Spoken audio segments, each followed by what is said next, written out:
pertama yaitu pengertian ijarah. Menurut bahasa, kata ijarah berasal dari kata al-ajru yang berarti al-iwadu ataupun dengan sebutan ganti. Dan oleh sebab itu, at-tawab atau pahala dinamakan ajru, yaitu upah. Lafal al-ijarah dalam bahasa Arab berarti upah, bisa juga sewa, jasa, imbalan, ataupun imbalan.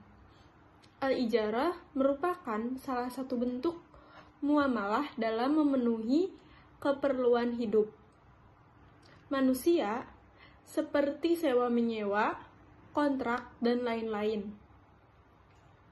Ijarah menurut arti lugat adalah balasan, tebusan, atau pahala. Secara terminologi, ada beberapa definisi al-ijarah yang dikemukakan para ulama fiqh. Yang pertama, menurut ulama Syafi'iyah, ijarah adalah atas suatu kemanfaatan dengan pengganti.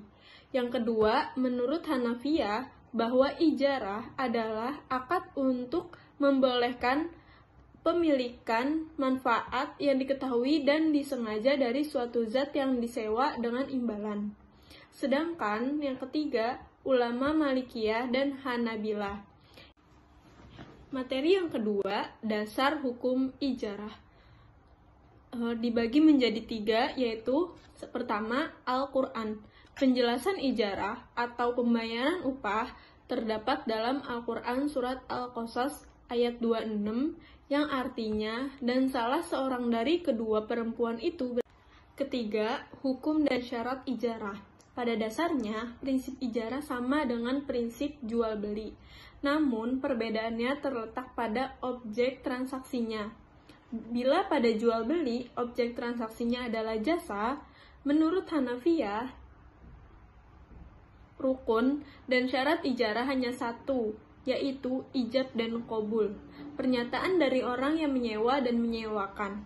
Sedangkan menurut jumhur ulama, rukun dan syarat ijarah ada 4, yaitu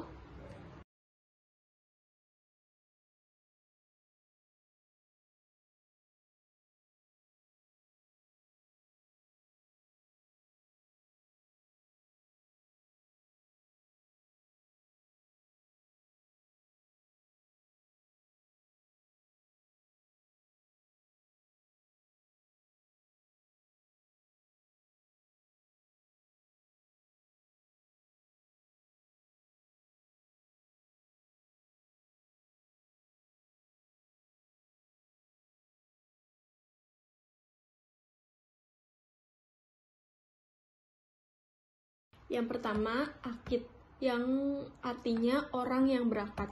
Orang yang melakukan akad ijarah ada 2, yaitu mu'jir dan musta'jir. Mujir adalah orang yang memberikan upah, sedangkan musta'jir adalah orang yang menerima upah untuk melakukan sesuatu dan yang menyewa sesuatu.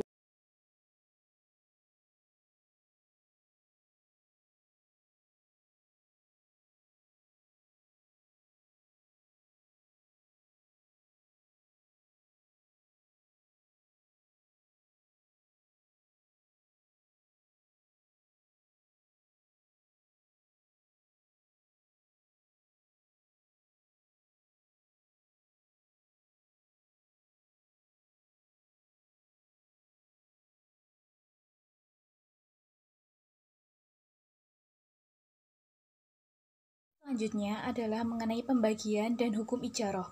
Yang pertama, hukum sewa-menyewa. Diperbolehkan ijarah atas barang mubah seperti rumah, kamar, dan lain-lain, tetapi dilarang ijarah terhadap benda-benda yang diharamkan. Yang kedua, yaitu hukum upah-mengupah. Hukum mengupah yakni jual beli jasa yang biasanya berlaku dengan beberapa hal, seperti menjahit pakaian, membangun rumah, dan lain-lain. Hukum upah-mengupah terbagi menjadi 2, yaitu ijarah khusus yang dilakukan oleh seorang pekerja, dan yang kedua yaitu ijarah mustarik yang dilakukan secara bersamaan. Materi selanjutnya yaitu pembayaran, penyewaan, dan upah. Sewa adalah sesuatu yang dijanjikan dan dibayarkan oleh penyewa sebagai kompensasi atau pembayaran manfaat yang telah dinikmati. Sewa dan upah harus merupakan sesuatu yang bernilai dan diperbolehkan oleh syarak dan harus diketahui jumlahnya. Jika ijarah itu suatu pekerjaan, maka kewajiban pembayaran upahnya pada waktu berakhirnya pekerjaan. Apabila tidak ada pekerjaan lain, dan jika akad sudah berlangsung dan tidak disyaratkan mengenai pembayaran dan tidak ada penangguhannya, menurut Abu Hanafiyah, wajib diberikan upahnya secara berangsur-angsur sesuai dengan manfaat yang diterimanya. Sedangkan menurut Imam Syafi'i dan Ahmad pembayaran sewa dan upah merupakan hak dan mujir.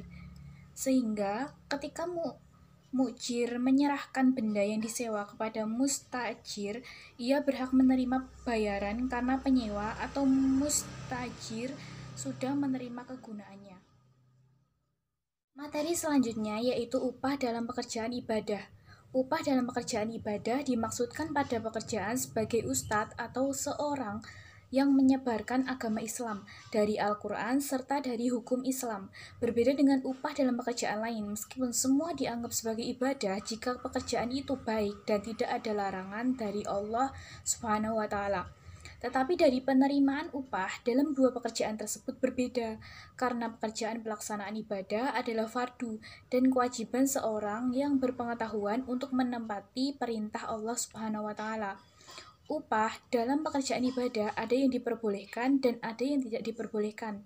Selain pengambilan upah dalam mengerjakan Al-Quran, ulama juga berbeda pendapat mengenai pengambilan upah dalam penyelenggaraan jenazah seperti memandikan, mengkafani, dan mengkuburkannya.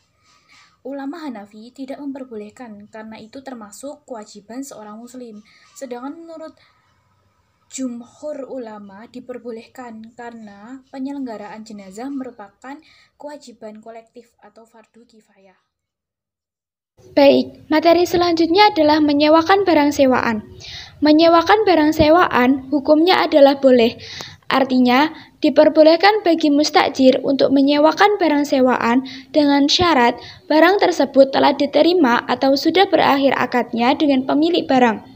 Jika belum diterima atau akadnya belum selesai, maka tidak diperbolehkan menyewakan barang tersebut. Dalam kitab Al-Mughni, Ibnu Qudamah menyebutkan bahwa ada beberapa ulama yang memperbolehkan menyewakan barang sewaan. Di antaranya adalah Imam Ahmad, Syekh bin Musayyab, Ibnu Sirin, Mujahid, Ikrimah, An-Nakhai, As-Sauri, dan Imam Syafi'i. Beliau berkata, "Wa yajuzu lil mustajiri ayyujarul ainu mustajiratun idza qubidaha." Artinya, boleh bagi orang yang menyewa untuk menyewakan barang sewaan jika sudah menerima barang tersebut.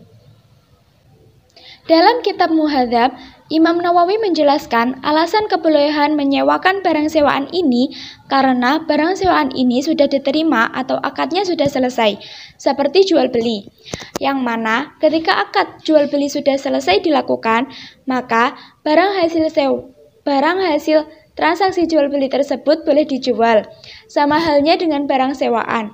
Setelah selesai akadnya, ia boleh disewakan kepada orang lain.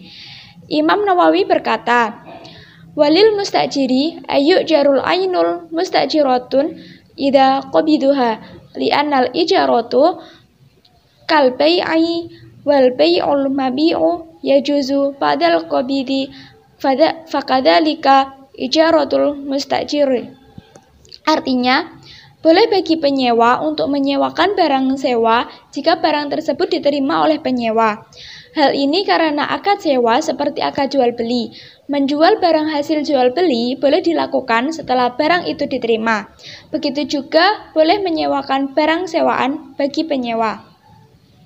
Dalam redaksi lain, mustajir diperbolehkan menyewakan kembali barang sewaan kepada orang lain dengan syarat penggunaan barang sewaan tersebut sama dengan penggunaan ketika akad. Seperti contoh, si A menyewa seekor kerbau untuk membajak sawah, maka si A boleh menyewakan kembali kerbau kepada si B dengan syarat kerbau tersebut digunakan untuk membajak sawah.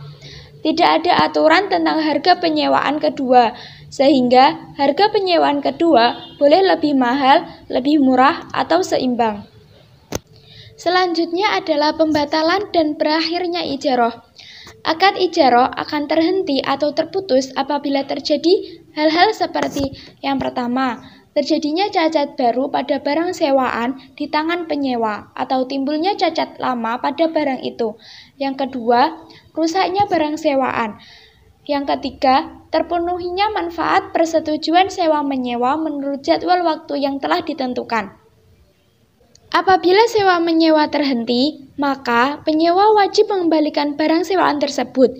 Jika berupa barang bergerak, hendaklah langsung diserahkan kepada pemiliknya. Jika berupa barang tak bergerak, maka hendaklah diserahkan kembali kepada pemiliknya dalam keadaan kosong dari barang-barang milik penyewa. Dalam redaksi lain, dikatakan bahwa akad ijarah bisa berhenti apabila yang pertama, meninggalnya salah satu pihak yang melakukan akad. Perkataan itu menurut pendapat Hanafiyah, sedangkan menurut jumhur ulama, kematian salah satu pihak tidak membuat fasakh atau berakhirnya akad ijarah. Hal itu dikarenakan ijarah merupakan akad yang lazim, seperti jual beli, di mana mustajir memiliki manfaat atas barang yang disewa dengan sekaligus menjadi pemilik yang tetap, sehingga bisa berpindah kepada ahli warisnya. Yang kedua adalah ada iqolah, yaitu pembatalan oleh kedua belah pihak. Artinya, pembatalan oleh satu belah pihak tidak menjadi fasakh atau berakhirnya akad ijarah. Yang ketiga, rusaknya barang yang disewakan sehingga ijarah tidak mungkin untuk diteruskan. Yang keempat, telah selesainya masa sewa selain uzur. Misalnya, sewa tanah untuk ditanami, tetapi ketika masa sewa telah berakhir, tanaman belum bisa dipanen. Dalam hal ini, ijarah dianggap belum selesai. Selanjutnya adalah menanam dan membangun di atas lahan pinjaman. Sesuai dengan akad ijarah, lahan pinjaman boleh dimanfaatkan untuk ditanami dan juga dibangun sebuah bangunan. Menanam dan membangun di atas lahan pinjaman diperbolehkan apabila ketika terjadinya akad ijarah, mustajir atau penyewa menjelaskan penggunaan lahan yang disewanya.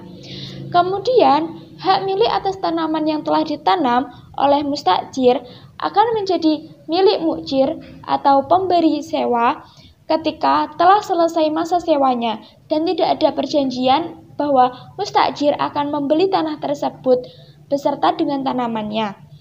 Tidak ada kewajiban bagi mukjir untuk mengganti rugi atas tanaman yang ditanam oleh mustajir, karena sesuai syariat dalam akad ijarah, mustajir hanya menjadi pemilik manfaat suatu benda selama masa sewa yang telah ditentukan, sedangkan mukjir memiliki hak mutlak atas benda yang disewakan. Sehingga ketika masa sewa telah habis, semua manfaat serta benda tersebut kembali dimiliki oleh mukjir. Sama halnya dengan bangunan yang dibangun di atas lahan pinjaman. Bangunan tersebut akan menjadi milik mustajir ketika telah disepakati bahwa mustajir akan membeli bangunan itu setelah selesai masa sewanya. Apabila tidak ada kesepakatan tersebut, maka bangunan tersebut akan menjadi milik mukjir.